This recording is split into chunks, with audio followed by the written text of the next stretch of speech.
what's up guys? Gary and Mark here with liveanabolic.com. All right, we've got a really cool video for you. We're gonna be talking to you guys over 40 about exercises and nutrition tips, things you can implement, things you can do to help boost testosterone levels and help eliminate that gut.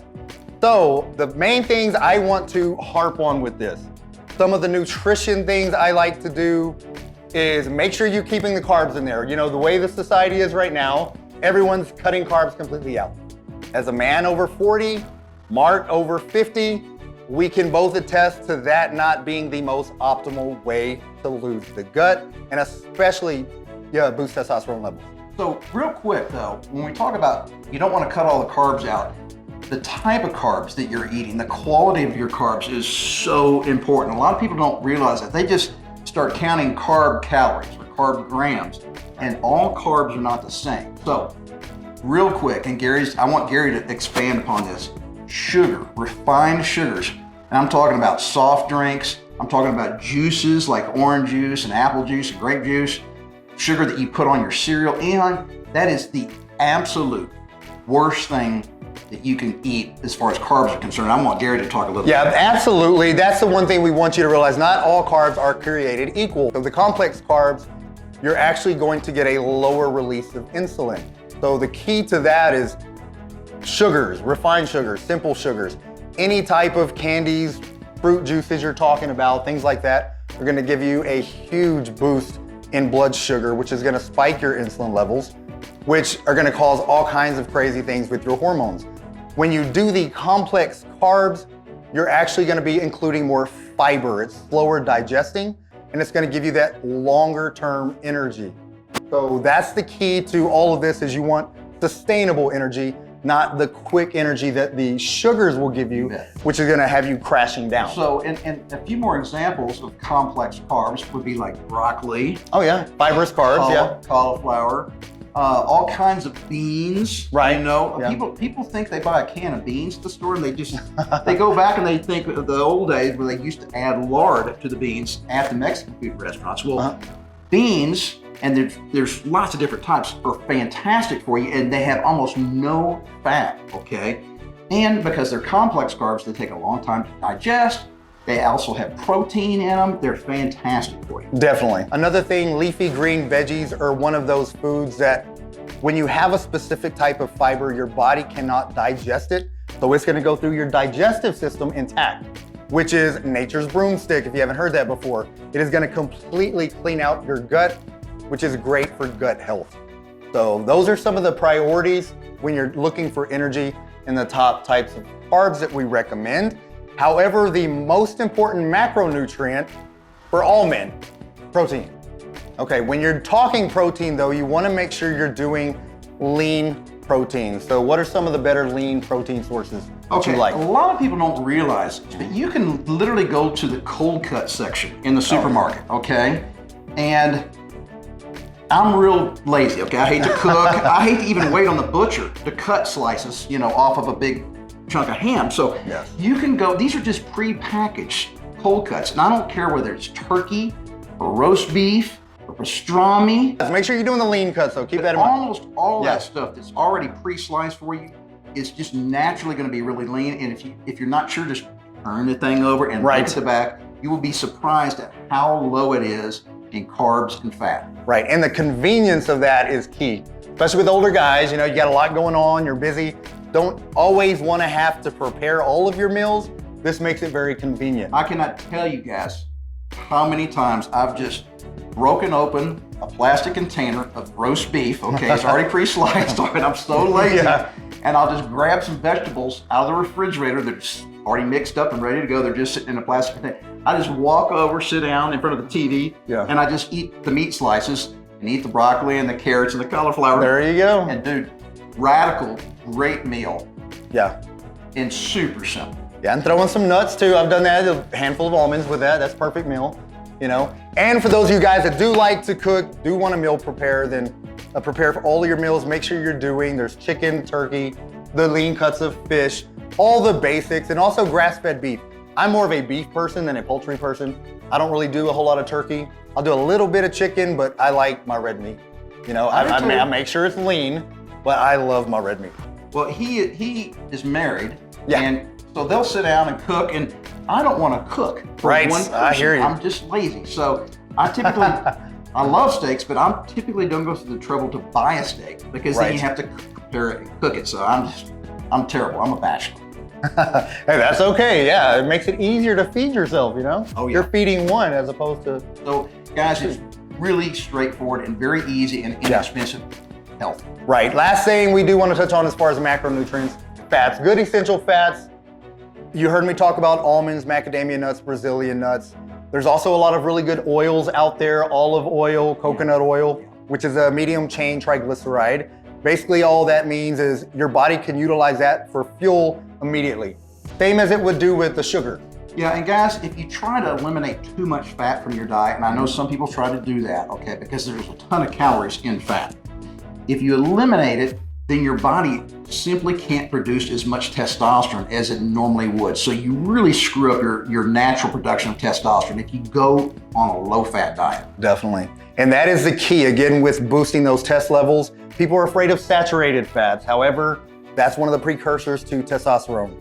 So you still want to make sure you're getting egg yolks. A lot of people toss the yolks and just eat the egg whites.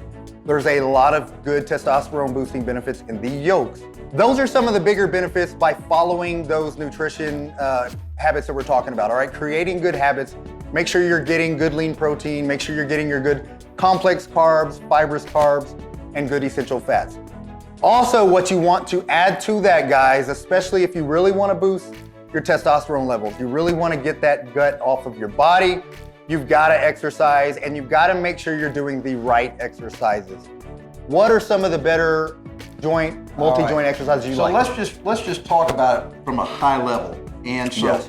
when you hear about people talking about boosting testosterone through workouts, a lot of times you're going to hear the word compound exercise or a compound movement. So guys, just real quickly, that is just any kind of movement or exercise where you're using lots of different muscle groups and different joints simultaneously at the same time. So for example, a bicep curl is an isolated exercise. Right, So one joint. You're only working, this muscle group, no other muscle groups, and it's only incorporating one joint. A lot of the big, really great compound exercises are your leg movements, okay? Yeah. And guess what the biggest muscle groups in your body are? Your legs. So a lot of increasing your testosterone naturally is creating a lot of damage to muscle fibers in your body. So the more muscle fibers we damage, the stronger the signals are to your brain to ramp up production of testosterone. So Gary and I talk about this a lot, but we really urge you guys to never skip leg day. Legs are really important. Oh yeah, some of the better exercises.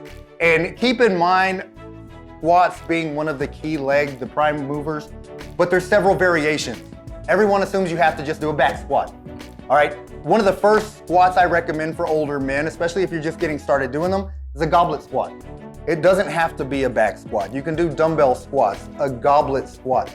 There's several different variations. Body weight squats. Body weight squats. So a lot of guys watching this, okay, are in a position in their life where they want to lose 50, 60, 70, Oh, yeah. maybe even 100 pounds. So you don't even have to add weight to your body with dumbbells. You can just use your own body weight to do some really difficult Perfect. Natural squats. resistance. Yep. Yeah, definitely. And another good exercise, deadlifts.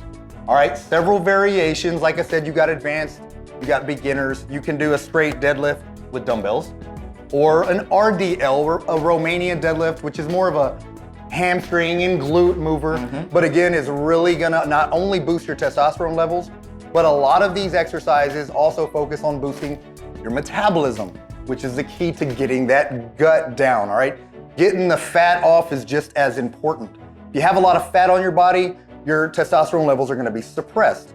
So at the end of the day, you're trying to build muscle and lose fat, and you wanna do those simultaneously. Let me expand upon that just Definitely. a little bit, guys, because you can get yourself easily into a reinforcing downward spiral. So you put on fat. Well, guess what? There's enzymes in your fat that actually make it harder for your body to produce testosterone. And the lower your T levels are, the less efficient your body is at using fat as an energy source. So you store even more fat. And the more fat you put on, the more enzymes, the less testosterone you produce, and it just keeps going down, okay?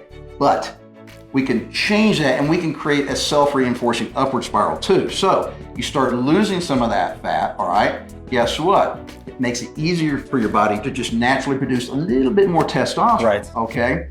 And then we just keep going up and up and up. So we build more muscle, we lose more fat, your body becomes more efficient at creating testosterone. And guess what? The higher the T levels, the more efficient your body is at using fat, okay, as an energy source, or it burns it even faster. So guys, it can go both ways, and I totally understand how you can get stuck in that downward spiral. That's the easy one. The hard thing is to turn it around and start going up. Yeah, another thing they can do to help speed things up is cardio. All right, so that's another thing you really want to focus on. However, not all cardio is created equal. You see guys in the gym 45 minutes to an hour every day, and guess what? They usually look the same. They're not making any changes. All right, you don't want to do that type of cardio. You actually want to do more high intensity cardio. You can do sprints, but not everybody, again, knee injuries, we both had knee injuries. Not everybody can just go to the track and run sprints. So there's some good alternative exercises to doing those. And so guys, I'm the same way. So if I just went out right now and tried to run 40-yard sprints, okay, I would pull a hamstring. And I'm in pretty good shape, okay? So sprinting doesn't necessarily mean running. Go to the gym, and there's a lot of equipment at the gym where you can do sprints on. So the elliptical machine is a great thing. You can really ramp up the resistance level on that machine and go as hard as you can for just 20, maybe 30 seconds, and you're gonna be just dead. Stop, you catch your breath for about 30 seconds to a minute, okay? Then you do it all over again. So that is what's considered high intensity interval training. So you go all out, i.e. sprinting, but just for a real short period of time, maybe only 10 or 15 seconds if you're just starting out. And then you catch your breath and you do it all over again. Right. So that is a form of sprinting. You can do the same thing on a stationary bicycle, okay? Yes. Great for your knees, doesn't hurt your back, no joint problems. You just go all out on the bicycle, but you got to turn the resistance level up. Oh yeah, that's actually my preferred exercise. Okay. I like doing the cycles. Yeah, I like doing those. Again, another big hip mover. When you're moving those hips, you're generating a lot more energy. You're increasing more calorie expenditure, so you're really helping that metabolism, the fat burning also. So, and then finally, when you work out really hard and intense, so you really get your heart rate up, you're sweating, okay, you're putting in a lot of effort, and your workout is over. You've created something called an EPOC effect, okay? EPOC, it stands for excess post-exercise oxygen consumption. Long term, okay, just think of it like an afterburn effect. So your metabolism will stay higher throughout the course of the day because you did a really intense workout, as opposed to just kind of a run-of-the-mill workout where you rest a couple of minutes between sets and you never really get your heart rate up. So we want to do that because guess what? Higher metabolism throughout the day means we're going to burn far more calories throughout the day. So even after the workout's gone, okay, we're just hanging out at the desk in front of the computer, watching TV, doing whatever, we're resting. Our resting metabolism rate will be higher than it otherwise would have been, which means we're going to burn a lot more calories throughout the rest of the day. Exactly. So last thing, Mark, I want to touch on, something that's forgotten, overlooked, is sleep, optimal sleep. All right, a lot of men assume they can do all of these other things, stay up all night, binge watching Netflix, hanging out on your computer all night. Game of Thrones, whatever you're doing, and skimp out on your sleep. However, sleep is crucial, especially for older guys. Sleep is when your body is going to regenerate. It's going to recover. It's going to boost boost testosterone levels, growth hormone levels. So also decrease cortisol levels. So the way cortisol works, the stress hormone, the more cortisol you have, the less testosterone you have, and vice versa. As you start bringing your testosterone levels up, cortisol levels drop. So a lot of that happens while you're in that deep REM sleep, rapid eye movement sleep. So it's not just about sleeping, tossing and turning sleep, it's the deep sleep. And we don't recover nearly as fast as we did in our 20s. So sleep really is more important to us older guys. Right, definitely. But all right, guys, if you like this video, give us a thumbs up. Mark and I really enjoy bringing you these videos. And if you have any questions about anything we've covered, any topics, make sure you comment below and let us know. And guys, if you haven't already subscribed to our channel, make sure you subscribe to the channel. Share the video, share other videos. And other than that, guys, that's all we got. Get busy, get after it. God bless.